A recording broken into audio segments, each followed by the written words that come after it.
Assalamualaikum warahmatullahi wabarakatuh. Kali ini saya ingin membahas prinsip-prinsip dasar akuntansi dalam pengantar akuntansi. Prinsip-prinsip dasar akuntansi. Prinsip pengakuan pendapatan bahwa pendapatan harus diakui pada periode akuntansi saat pendapatan tersebut dihasilkan. Berarti pada saat pendapatan itu terjadi. Pada saat penjualan, pendapatan diakui. Berarti pada saat kita melakukan penjualan. Ya, dasar penjualan melibatkan transaksi pertukaran antara penjual dan pembeli. Berarti dasar penjualan melibatkan transaksi pertukaran antara si pembeli dan si penjual. Harga jual adalah pengukuran objektivitas atas jumlah pendapatan yang diakui. Berarti harga jual merupakan sebagai alat ukur yang objektif untuk menghitung pendapatan yang diakui.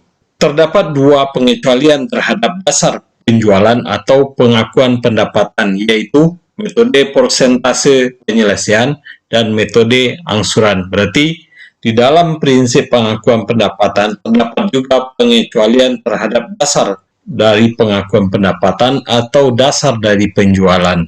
Yang pertama, metode persentase penyelesaian. Pada kontrak konstruksi jangka panjang, pengakuan pendapatan dibutuhkan sebelum kontrak diselesaikan. Pengakuan pendapatan itu harus diakui sebelum kontrak itu selesai. Sekalipun pekerjaan sudah selesai atau belum selesai, uang belum diterima dari kerjaan tersebut. Pengakuan pendapatan berdasarkan perkiraan yang pantas atas kemajuan penyelesaian. Berarti pengakuan pendapatan itu yang pantas sesuai dengan penyelesaian dari pekerjaan.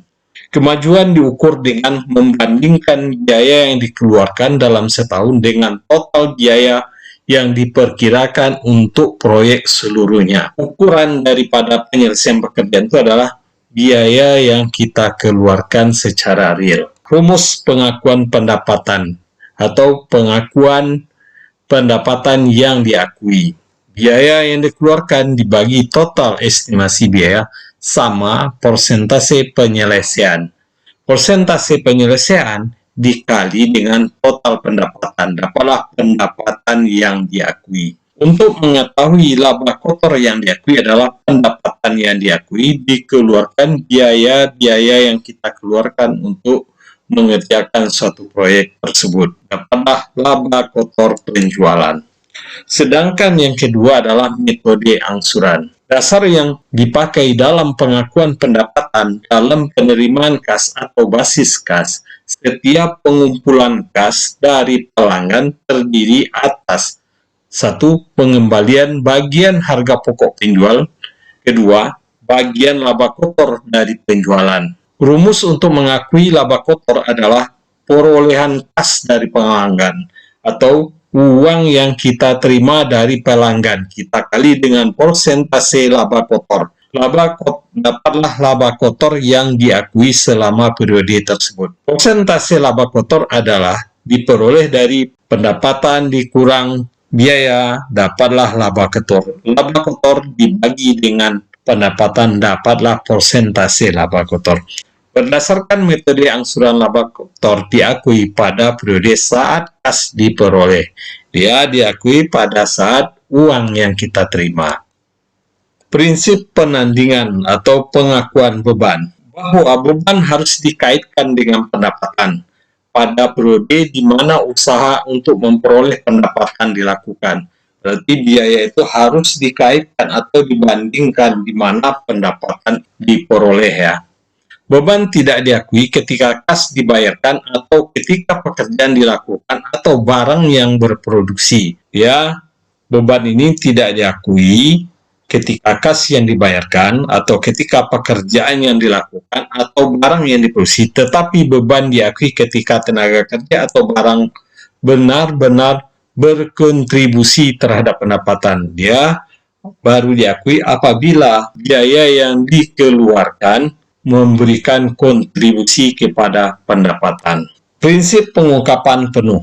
mengharuskan kondisi-kondisi dan kejadian-kejadian yang membuat perbedaan terhadap penggunaan laporan keuangan harus diungkapkan. Berarti harus kondisi, kejadian yang membuat perbedaan terhadap penggunaan laporan keuangan harus diungkapkan. Kepatuhan terhadap prinsip ini dapat dilihat data laporan keuangan, informasi catatan laporan keuangan. Berarti kepatuhan terhadap prinsip akuntansi kita bisa lihat dari laporan keuangan atau informasi pada catatan laporan keuangan. Setelah biasanya dalam buku laporan keuangan terdapat laporan keuangan berupa neraca, rugi laba, laba ditahan, dan arus kas. Dan setelah itu dapatlah penjelasan atau catatan laporan keuangan. Tujuannya adalah memberikan informasi yang memungkinkan untuk memprediksi jumlah, waktu, dan ketidakpastian dari arus kas masa depan. Prinsip biaya. Prinsip biaya menyatakan bahwa aset harus dicatat pada biaya, karena biaya tersebut relevan dan andal. Biaya disebut relevan. Kenapa biaya itu disebut relevan? Karena dia menunjukkan harga yang kita bayarkan.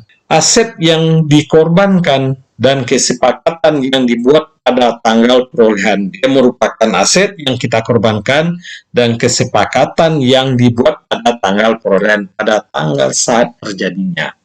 Biaya disebut andal karena keterukurannya yang objektif berdasarkan fakta yang dapat diverifikasi. Berarti biaya dapat disebut andal apabila dia punya keukuran yang objektif berdasarkan fakta, misalnya ada alat buktinya, dan dapat diverifikasi. Biaya adalah dasar yang digunakan dalam menyusun laporan keuangan. Berarti biaya itu adalah sebagai dasar untuk membuat laporan keuangan. Kendala dalam akuntansi. Kendala yang memperbolehkan perusahaan untuk memodifikasi prinsip akuntansi yang berlaku umum tanpa mengurangi kegunaan dari informasi yang dilaporkan. Berarti ada kendala biasanya dari perusahaan itu untuk memodifikasi prinsip akuntansi. Kendala adalah materialitas, konservatisme. Materialitas berkaitan dengan dampak suatu pos terhadap kondisi keuangan dan operasional perusahaan secara keseluruhan.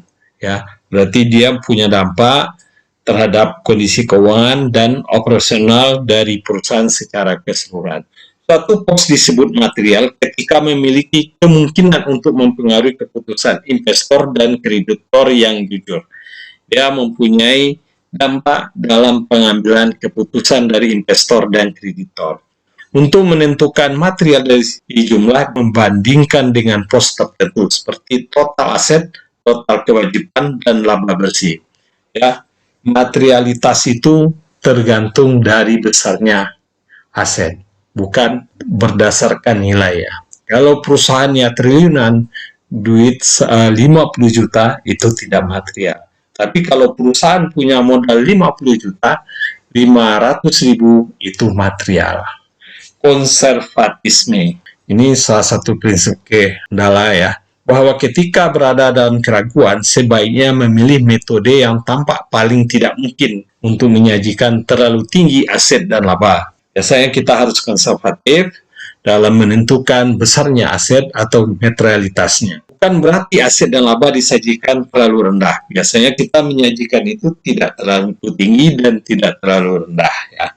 Penggunaan mana yang lebih rendah antara harga pokok dan harga pasar untuk persediaan. Biasanya kita menggunakan antara yang lebih rendah antara harga pasar dan harga pokok untuk standar akuntansi internasional. Perusahaan yang menjalankan bisnisnya lebih satu negara disebut perusahaan multinasional. Perlakuan akuntansinya sangat rumit karena melibatkan mata uang asing akibat dari perbedaan pada standar. Biasanya perusahaan multinasional itu sangat sulit ya, karena perbedaan prinsip akuntansi yang berlaku satu negara atau mata uang yang berlaku di satu negara itu sangat cukup rumit ya, sehingga sering ada selisih swap namanya. Makanya karena perbedaan standar satu negara, barulah International Accounting Standard Board atau IASB dalam merumuskan standar akuntansi internasional yang dikenal dengan IFRS ya. Makanya dibentuklah suatu standar yang berlaku untuk semua negara. Tapi sebagian disesuaikan juga. Contohnya di Indonesia tidak mutlak 100%. Tapi kalau perusahaan itu perusahaan multinasional, itu biasanya menggunakan standar IFRS, bukan PSAK ya, atau modifikasi. IFRS adalah International Financial Report Standard, merupakan standar laporan keuangan ya, merupakan standar yang dibuat oleh International Accounting Standard Board atau IASB dengan tujuan memberikan kumpulan standar penyusunan laporan keuangan perusahaan di seluruh dunia. Dia membuatkan standar untuk penyusunan laporan keuangan perusahaan multinasional di seluruh dunia. IFRS merupakan kelanjutan dari International Accounting Standard atau IAS yang sudah ada sejak tahun 1973 dan digunakan secara luas oleh negara di Eropa, Inggris, dan negara persemakmuran Inggris. IAS disusun oleh International Accounting Standard Committee (IASC). IASC bertahan sampai dengan tahun 2001, perannya digantikan oleh IASB. Saat ini banyak negara Eropa, Asia, Afrika, Oseania, dan Amerika yang menerapkan prinsip IFRS. Oke, sampai di sini ya teman-teman, pembahasan prinsip-prinsip akuntansi ya. Tapi jangan lupa ya teman-teman, like, subscribe, dan bunyikan loncengnya. Thank you for watching.